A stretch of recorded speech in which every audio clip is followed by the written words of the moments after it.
Okay, welcome, welcome. We are at day 2 of our 4-day Equinox Immersion, and using the all the energy around the equinox, this balance of light and dark. As we move towards winter, as we move towards moving in, the days get shorter. I often think of the summer as the height of the inhale, the fullness of the inhale, and the winter solstice as the end of the exhale. So the fullness and the emptiness, we're somewhere in the middle heading towards, so we've gathered all this fullness, harvesting, it's absorbing or assimilating in some ways, and then moving towards the emptiness, which is that straddle of what is, of the goodness and the fullness in the emptiness. I'll leave it at that, because we all have our ways of seeing that. So what I wanted to do to start was to open the space, just to claim that this is a safe space for everyone here. That this is a place of healing. This is a place of learning how to create safety for ourselves within our own body. And just taking a moment, actually, let's take a moment to just look around the room. Maybe you see a window, maybe you see the light of the room, the color of the walls, or the color of the light. And looking slowly, so you can really take things in, shapes, rectangles, circles, maybe an object that has meaning to you, or a color that feels particularly resonant with what you're feeling or where you are today. Just really landing in this room, and maybe even whatever's outside of this room, just leave outside of this room for this moment. And maybe put one hand on heart, one hand on belly, just to feel your body in this room. And then let's close eyes. And just an acknowledgement of this body and all that it has done for us. As we've kind of grown up and gone through relationships and work, maybe having children, maybe not.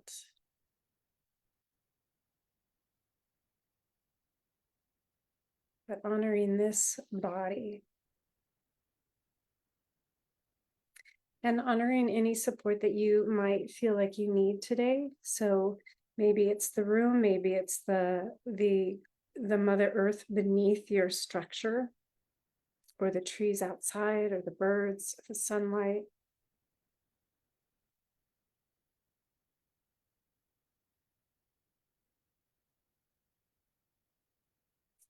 And just taking a nice full inhale, nice slow inhale.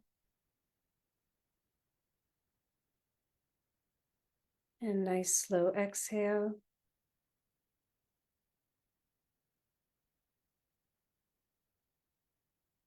And one more inhale.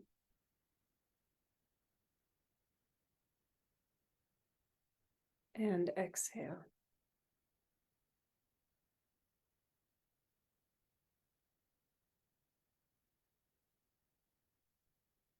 And then when you're ready, slowly opening your eyes again. Good. And so just brief, I think I spoke a little bit about how I ended up in this work. It was mostly after I shattered my elbow when I was young. And it was a very complicated healing process. It took many years. They told me I'd never use my arm again. It was a lot of pain, changed the course of my life. And it took a long time. And what it gave me, though, was an impetus to, one, I met a teacher that reminded me of the body's ability to heal and desire to heal. And that was one amazing thing. And that stayed with me for the rest, has carried me for the continuation. So when I've had other injuries that were maybe not as dramatic, but quite challenging to move through, like a herniated disc that the pain lasted for probably 2 years, autoimmune diagnoses, right? That it's given me the tools, and I've collected more tools along the way to really, again, come back to this place of the body really has a desire to heal. And not just our body, our mind, our heart. We innately kind of wired for evolution, even when it doesn't feel like it. And I'm quite passionate about supporting women because we are I don't know, I find women to be quite amazing. And the amount that we do and are asked to do, we need to be taken care of, and knowing how to take care of ourselves. I think that's one thing that I've learned in my culture and my family, is that women weren't taught to take care of themselves. We were taught to take care of others. And so I'm passionate about just shifting that, because I think that we have an incredible insight in how to lead this country, or lead this world. I shouldn't say this country, this world, in a different way, right? Rather than a more male dominant. Anyway, so what we started with yesterday was sensations, and I want to go back to that just for a moment. So maybe just closing the eyes again and just checking in. And even if you don't feel anything, just the turning in, and maybe looking to different parts of your body. So often, right, the tops of the shoulders, right? Maybe even lifting and lowering your shoulders, or just tipping your head side to side, just to feel a sensation. Maybe it's a tautness or a tightness, a grip, a pull. Or maybe notice your hips on the chair, just the pressure of your hips on your chair. Or maybe notice your clothes on your skin, your waistband, your bra, the places where the clothes are tight.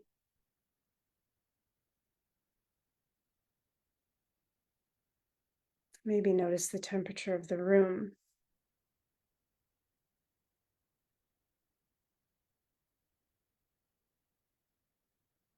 Right, and that tapping into our body sensation is one, it builds our awareness of what's happening in our body, builds a conversation, gives us language. We start to develop a language, descriptor words on what's happening in the body. It feels hot or sharp.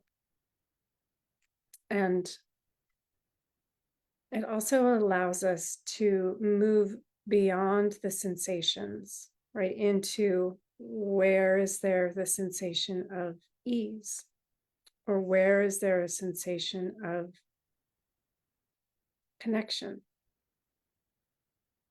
And what we're going to do today is move kind of past the sensation, because if I think about pain and I think about, okay, it's sharp, it's not constant, but it's sharp. And when it's sharp, it stays sharp for maybe several days. And then it goes away. It's hot. It's hard to sleep. Like, I can think about what's around the pain. And then if I go a little deeper, if I step out a little bit and say, what is the need? What is the need behind the pain? Whether it's maybe there's a need for heat, Does that feel calming? Or is there a need for more rest or moving slower? Or is there a need for just taking time away from something? Maybe there's pain around a situation, maybe stepping away from that, whether it's work or the busyness or a schedule.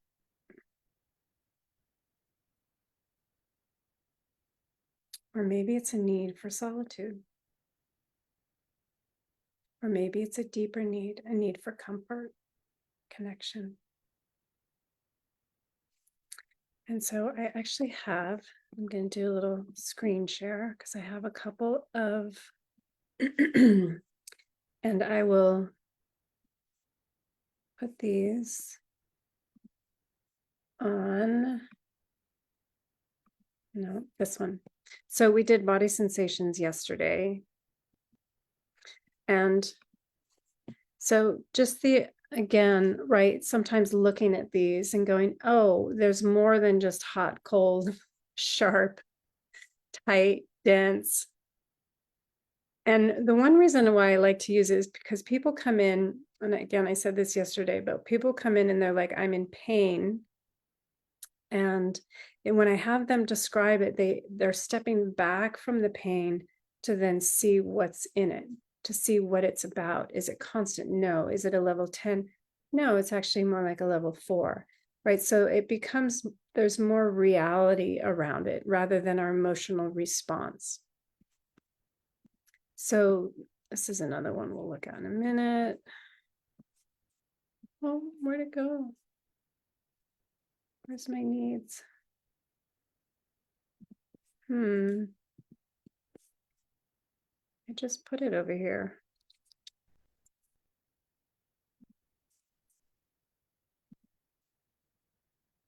Okay, I might have to find another way to open it.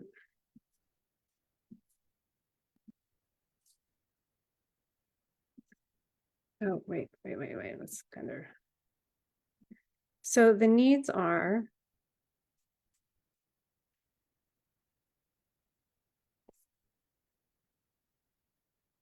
no, I've got so many things.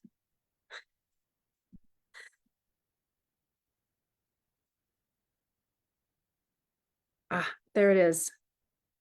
Found it. Okay, so universal needs. And I mentioned a couple of them. This print is really small. But looking at them, like need for the bigger context, need for security, need for autonomy, need for space or self-responsibility, affection, to matter, community, a sense of self, right? That these are sometimes underneath, right? That when there is an imbalance or I want to say, when there are symptoms, whether it's pain, whether it's fatigue, whether it's any other symptom, it's the body's way of saying, I'm out of balance. And because we are not just physical beings, because we are physical, mental, emotional, and that what is happening in our nervous system, our emotional experience is also part of our physical experience. So sometimes just turning towards, again, the sensation, but what is that sensation? If there's a sharpness, is there a need for softness? Is there a need for connection? Is there a need to be met? Or to feel like you matter? And where does that get met? Where does that need get met?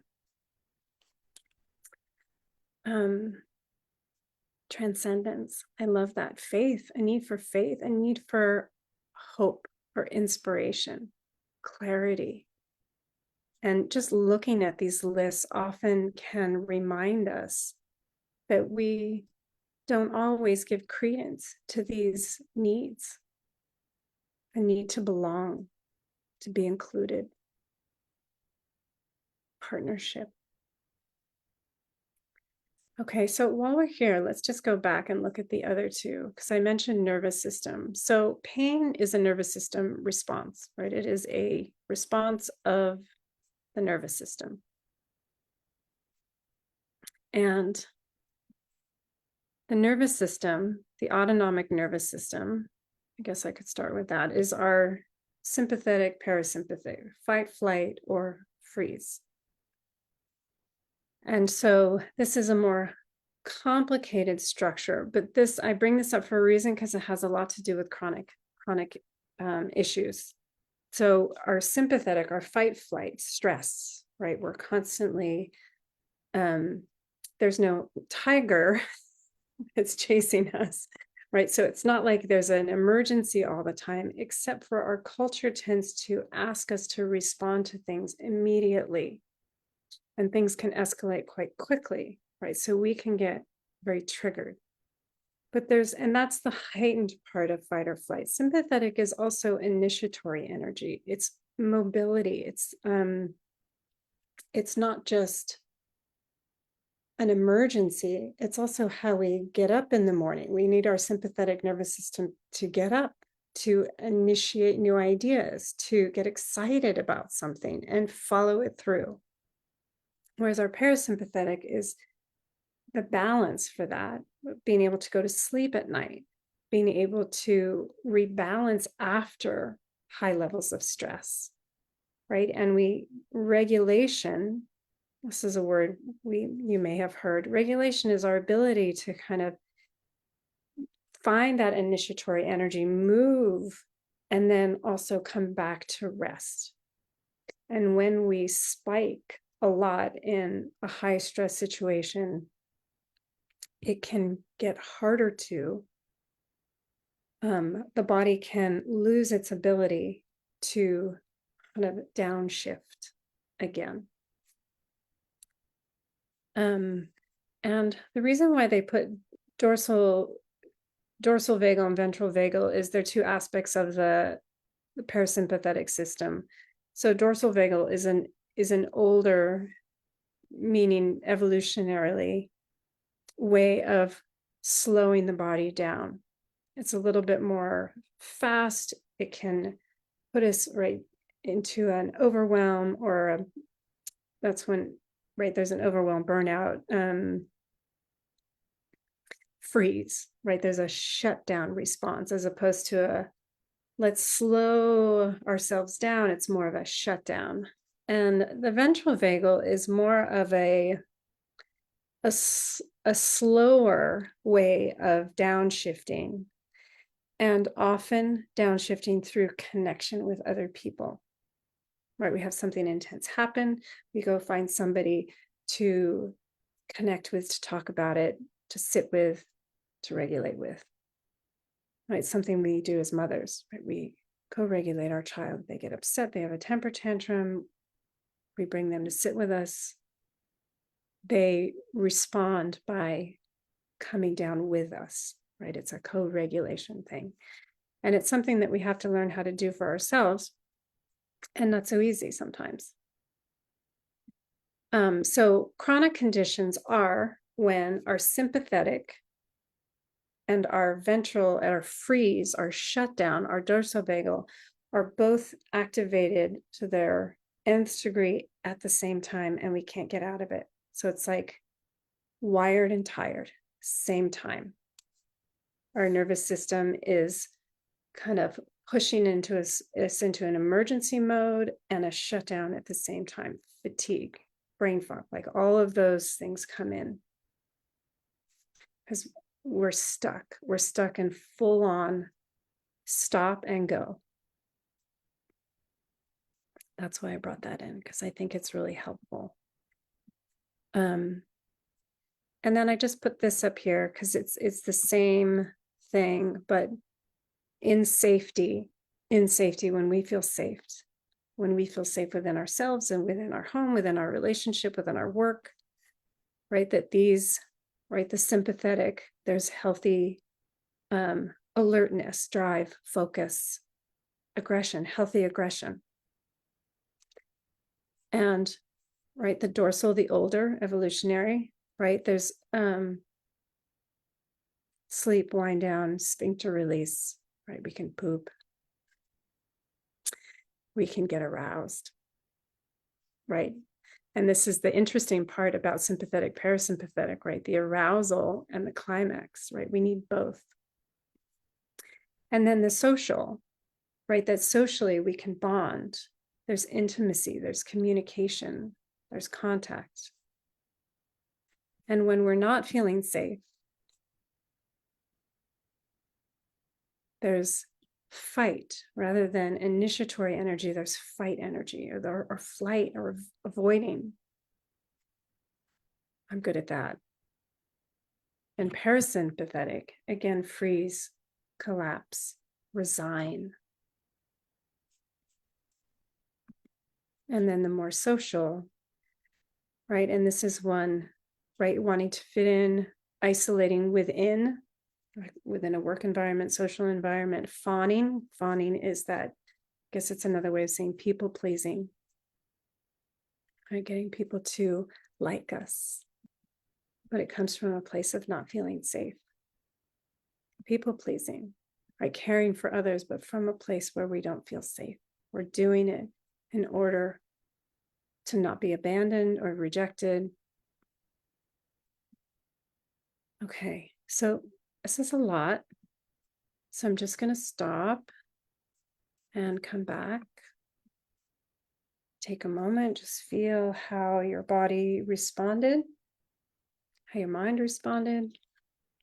Did your breath shorten? Did you have an aha moment?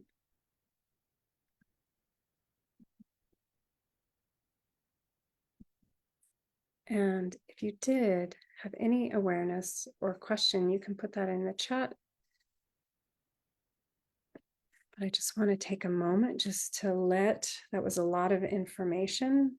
It's kind of I'm just letting it wash through. It's not a deep dive, it's just a wash through.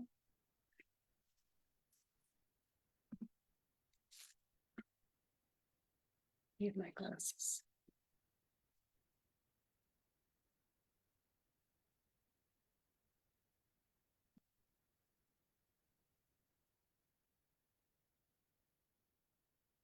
Yes, I did record.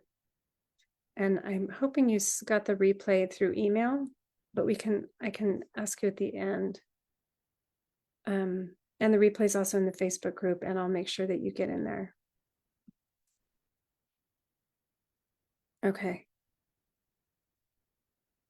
All right. Do you want to just leave me your email address in the chat, and I'll check and see what happened?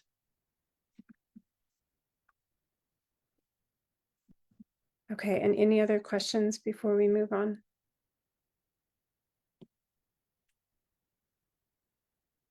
Okay. Great, thank you.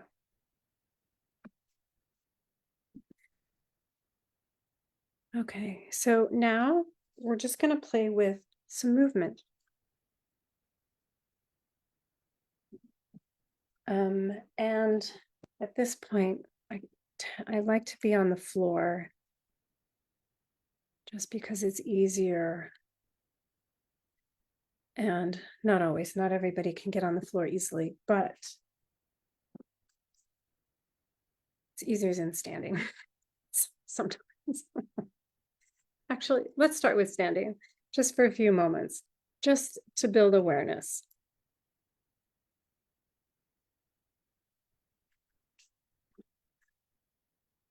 Okay, so coming to stand.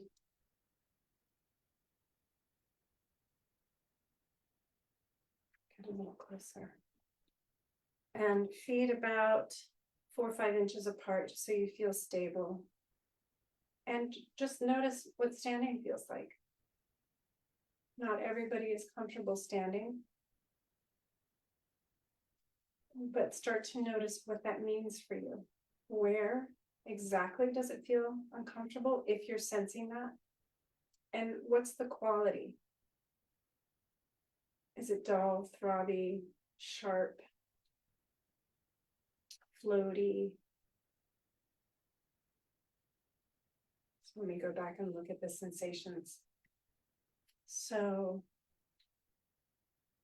just going to take my hand and just trace the front of my body, face, throat, right? Just noticing the places that go out into my hand and in, right forward into the room, back into the body, chest, breast, belly, pelvis. Just that sense of volume. And then maybe down the back of the body, head, neck, upper back, mid back, lower back, buttocks, thighs. And then maybe just a sense of, does the head feel forward of the chest, or does the chest feel forward, or the belly feel forward of the breasts? Do the hips feel forward or back? And if it's hard to tell, that's okay.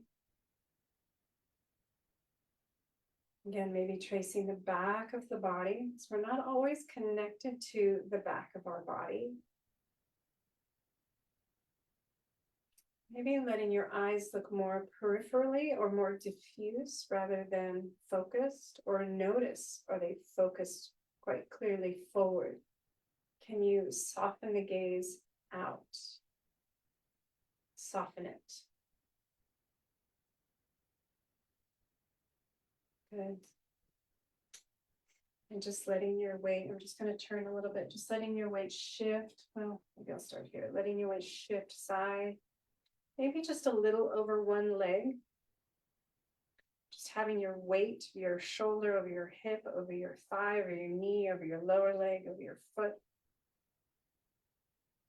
And then shift through the center to the other side. Shoulder over hip, over thigh, over knee, over lower leg, ankle, foot. And so one thing that I notice is that one leg feels very strong and familiar, and the other leg feels a little weaker, tends to feel sometimes a little numb, sometimes a little flushed when I put weight on it. Right, lets me kind of know that I'm avoiding it. But just again, the awareness of flush, hot, cool, numb, tired, weak, strong. Good, and then maybe letting the weight shift forward a little bit towards toes. And then back a little bit towards the heels, really slow.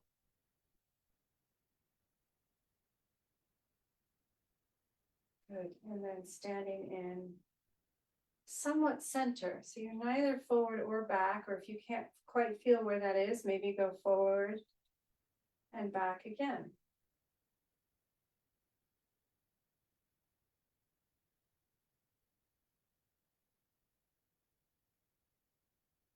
Good, and then pause wherever feels somewhat centered. And just notice the weight in your feet. Is there more weight on the outer foot or the inner foot? Let's start with the right foot.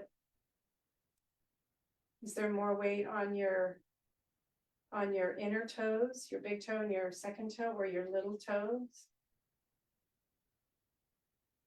Is there more weight on the inside of the heel or the outside? And then left foot, same thing. Right, is there more weight on the outer edge of the foot or the inner edge? Or the inner heel or the outer heel?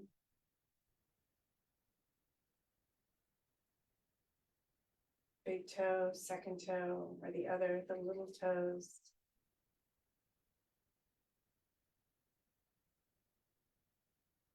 Good. And then I'm going to take a step forward, but before I take a step forward, I'm going to think about it. Notice which leg might want to take a step forward. And then let a foot step forward. Just a little step. And I'm going to keep my heels on the ground, and you can adjust your feet if you need to, either closer to each other, front to back, or side to side. I'm just going to let my weight shift a little forward and a little back.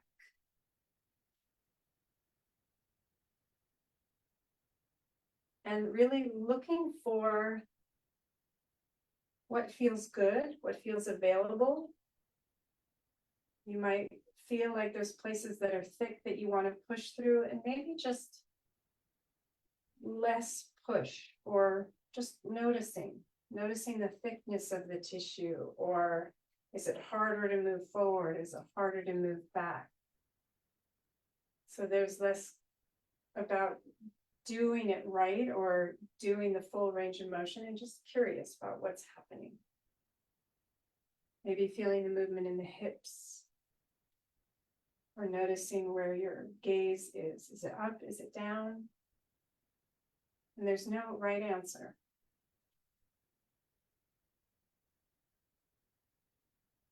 How does that feel? What do you notice? And then stepping back, take a moment, pause. And other foot forward. And again, just a little forward and back. And notice if it feels similar to the first side. The other leg forward. What feels different, if you can remember, or just noticing, where does it feel thick? Is it easy to move forward or back? What do you feel in your feet or your knees or your hips? Your low back, mid back.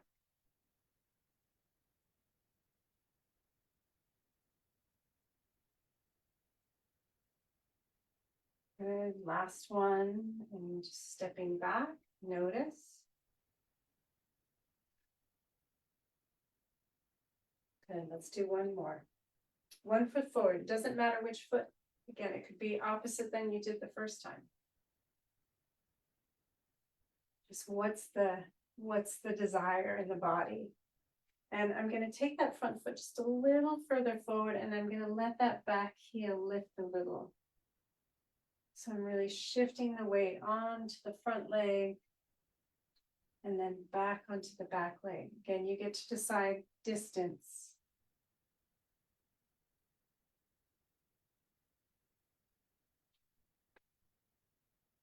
Good. Noticing the weight shift, the movement in the body, the feeling.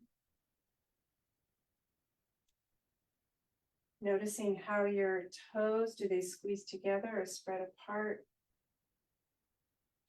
Again, it's not about doing it right. It's really just about noticing how the body's responding. Step back, notice. Other foot forward. Again, I'm going to let the back heel lift.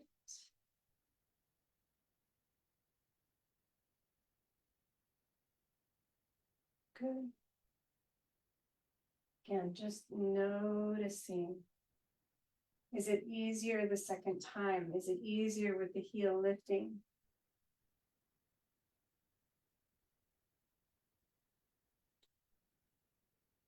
Noticing your breath,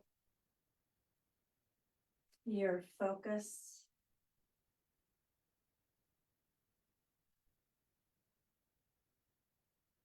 And then slowly step back.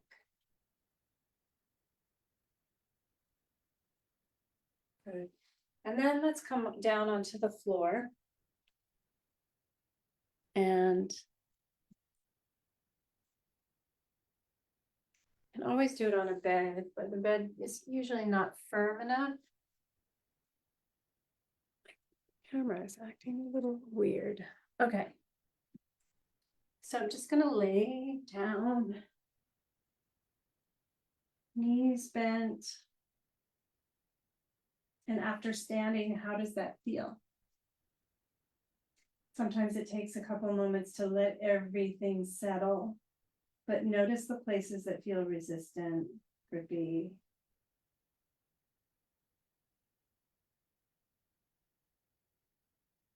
good. So my knees are bent just to allow the lower back to soften a little bit more, but I'm going to bring my arms alongside the body, and I'm going to let my head just gently roll to one side, and letting the weight of the head be very apparent, right? Let that be an important part of it, that you're rolling the head. The head is heavy. It's like a bowling ball. It's pretty heavy. Rolling side, center, side. And again, I'm going to go really slow. Really slow. One, almost feeling for the texture on the shape, or the shape, the texture of the back of the head. Right? Some places are flat, some places are bumpy. You might feel hair, your hair.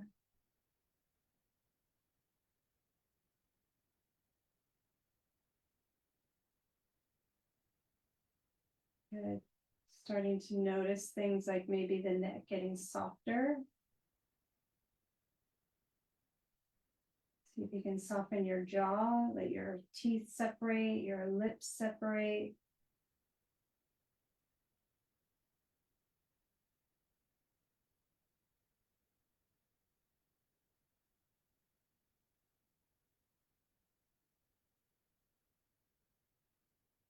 Tongue get wide and soft.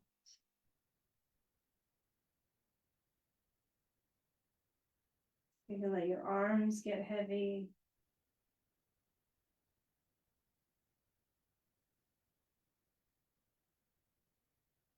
Notice how much the neck is working. Again, go slow enough so it's quite minimal.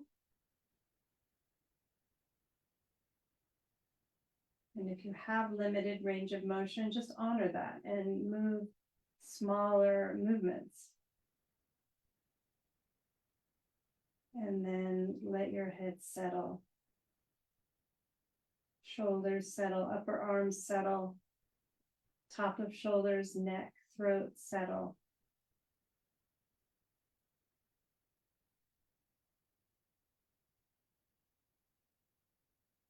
Good. Okay, so hands on the front of the pelvis, and I'm just going to play with anterior, posterior tilt. Right, so I'm going to start with a posterior tilt. So I'm going to try to flatten the lower back into the floor. And you might feel the bottom of your pelvis just tip up, like your tailbone tip up off the floor. Sitting bones are the base of the pelvis, right? So if you're sitting on a wood chair, you feel the kind of the bony protuberances of the base of the pelvis. And then I'm going to rock down the back of the pelvis towards the tailbone and sitting bone. Again, if there's any sharp sensation, go slower. Notice if you hold your breath.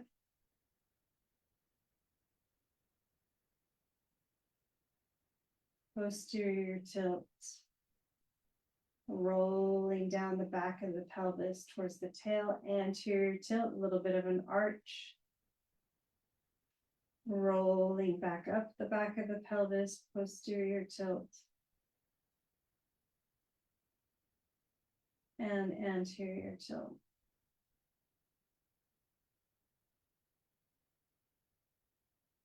Couple more on your own, really feeling the movement against the floor. Right, using the floor as a feedback to what you're doing. Is there more weight on one side? Is there more pressure or sensation on one side?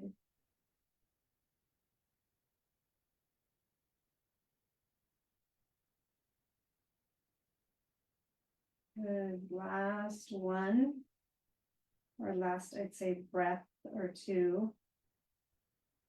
And then come back to settle.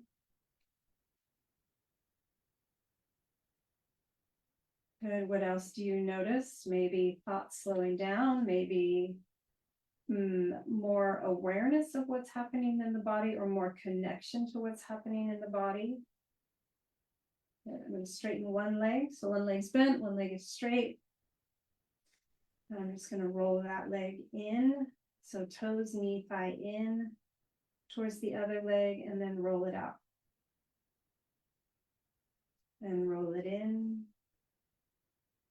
And roll it out. And sometimes there could be a lot of thickness happening around the hip or thigh or around the knee.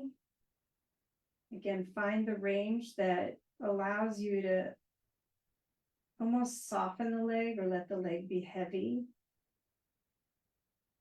Right, again, this is really, in a sense, we're working with the nervous system from the sensory part of the nervous system towards the center, or the peripheral nerves towards the spinal cord, towards the brain. They call it a bottom-up way of working with the nervous system. Good. Again, let the leg be heavy so you're rolling it rather than kind of muscularly trying to lift it and turn it.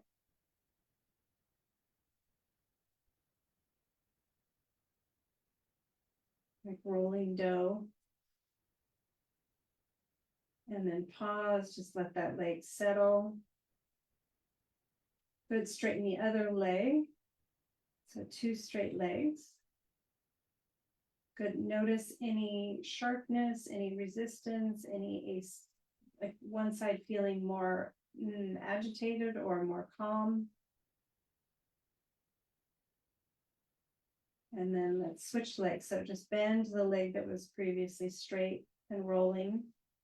And let's just roll in and out, in and out. And again, heavy. So your roll might be very different pacing than what I just said. Might be a very different range of motion than the other side, right? Meaning that you can't turn out as far or in as far. Maybe you feel it up in the back hip or the lower belly, or the groin, the inner thigh. Smooth, easy movement. Right? Anytime there's a sharp or a strong sensation, almost back up and go the other way. Or let your breath deepen, or let your weight, the leg, get heavier. Good. And then pause. Again, straighten both legs.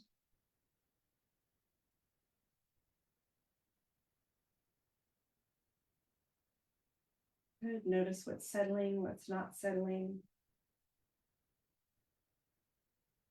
Good. And then I'm just going to turn, just so hopefully you can see. If you need to see. So I'm going to take my legs a little wider, maybe arms a little wider. Again, if you don't have the room, do what you can. So feet a little wider, because I want to be able to, again, roll. I want to roll. I'm going to take the right foot. I'm going to roll it out to the side. And I'm going to bend the leg by sweeping the right foot towards the left leg. And then extending or straightening the leg again. And then let the leg roll in. So the thigh, knee, toes turn towards the left leg. And then turn out away from the left leg. And again, I'm just going to try to slide the foot towards the left. It doesn't matter how much, could be an inch. And straighten. One more. Roll that leg in.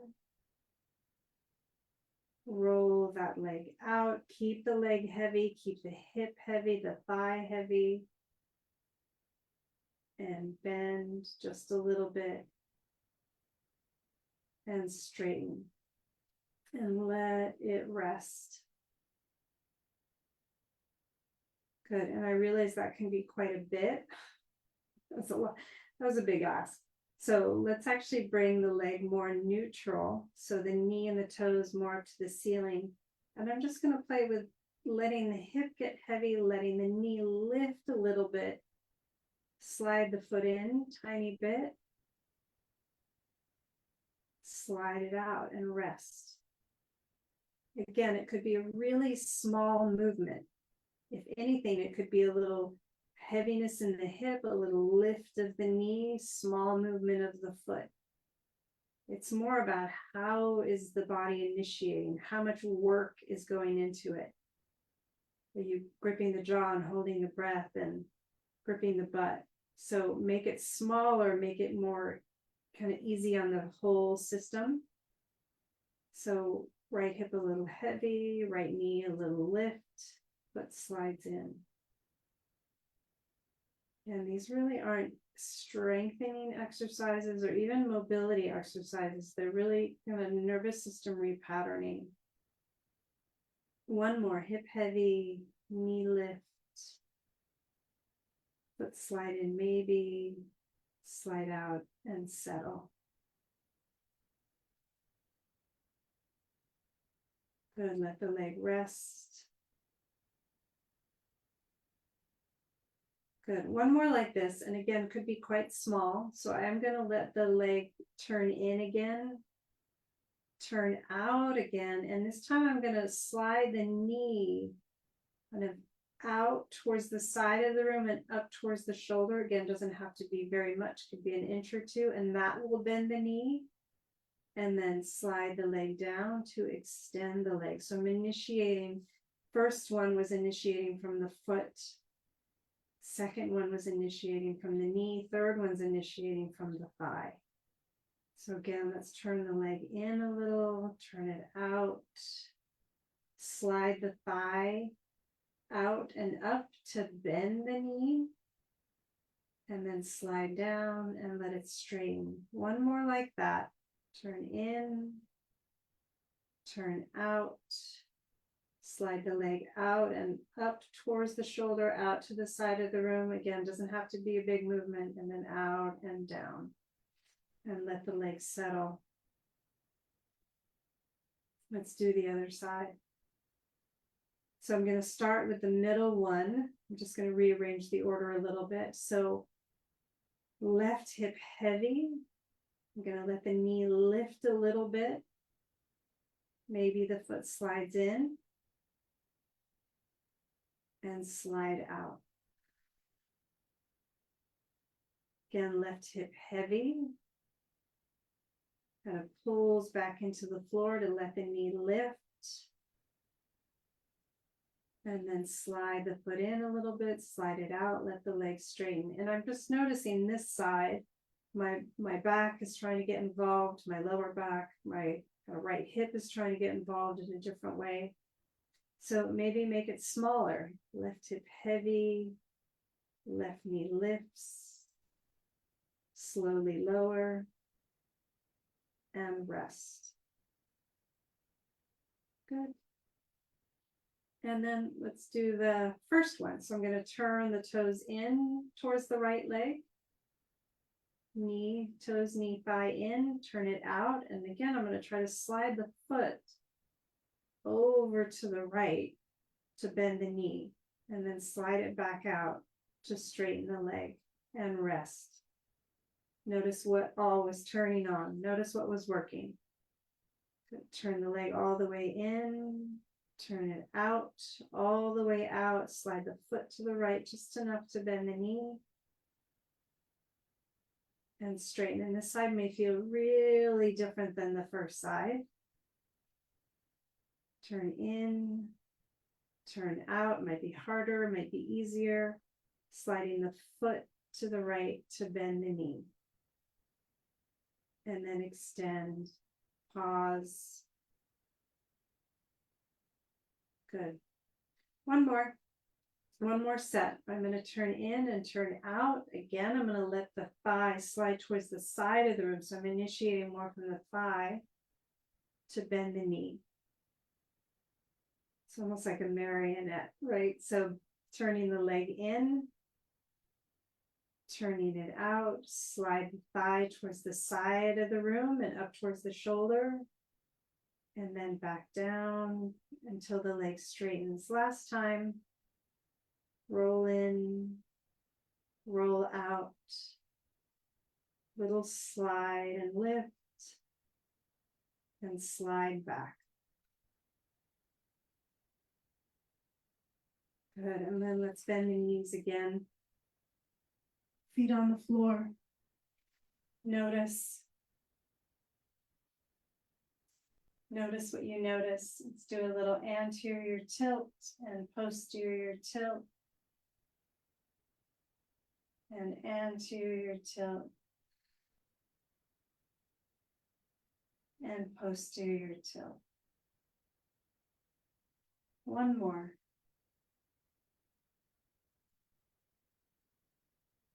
Good, and pause.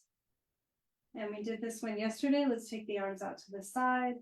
So feet just a little wider than hip distance apart. And I am going to let the hips tip to the right.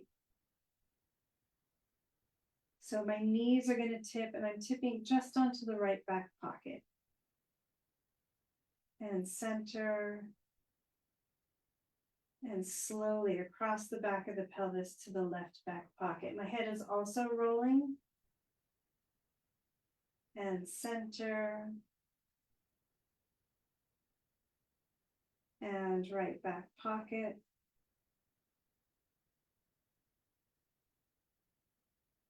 And center. And left back pocket.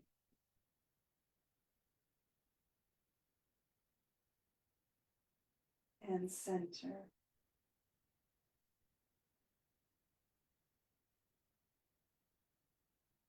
Good. Let's bring hands to the lower belly and let your inhale deepen.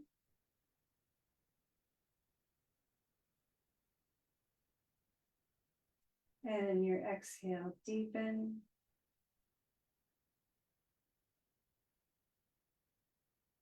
Exhaling just a little bit more. Inhaling.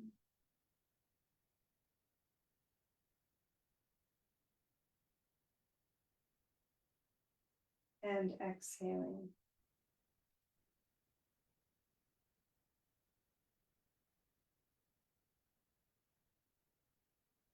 So inhale is connected to the sympathetic nervous system or our initiator. And our exhale connected to our parasympathetic or coming back down. So if you're really stressed, you can focus on that longer exhale. Let's do one more like that. Just a slow inhale and an even longer exhale. Nice and slow, easy.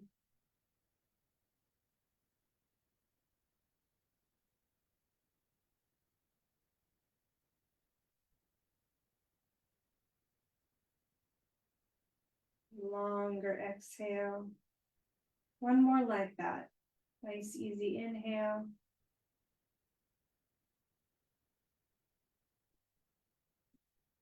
Nice, slow, long exhale.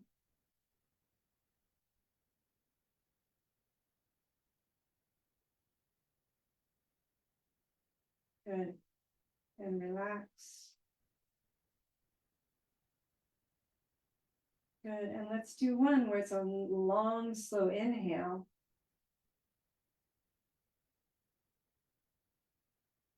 And an easy exhale.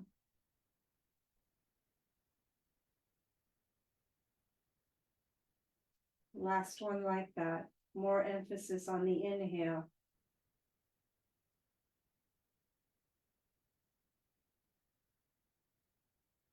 And exhale.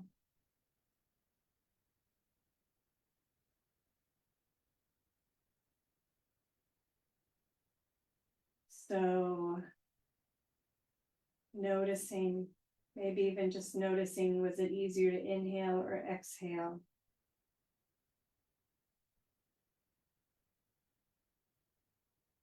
And then let's slowly roll to the side and come up to sit.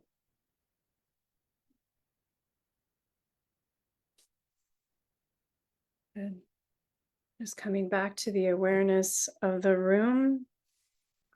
And I would love to, we don't have a lot of time and I want to be respectful. So I would love to hear, maybe in the chat, just what landed for you, what your awareness was, what was uncomfortable, what was helpful, right? That you don't,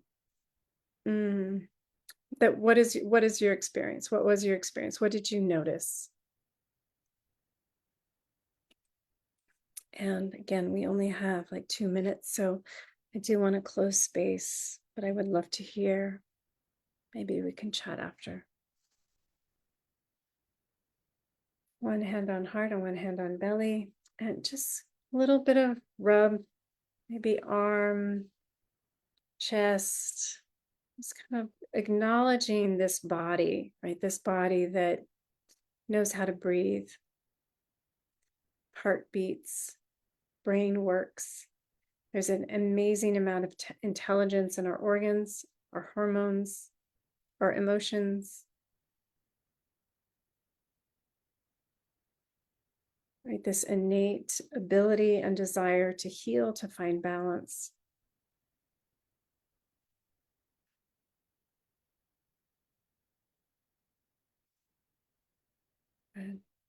And that deep listening, that we would, right, just tuning into, like a child or an animal, right, tuning into what feels good, what doesn't feel good, what's working, what isn't working, right? That it's part of our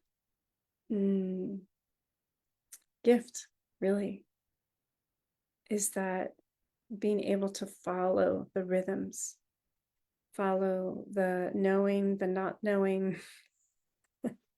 the confusion, but it's all part of our inquiry and our desire to grow. Right? That even confusion, it moves us forward to seek. All right, so look forward to seeing you tomorrow. And so glad you're here.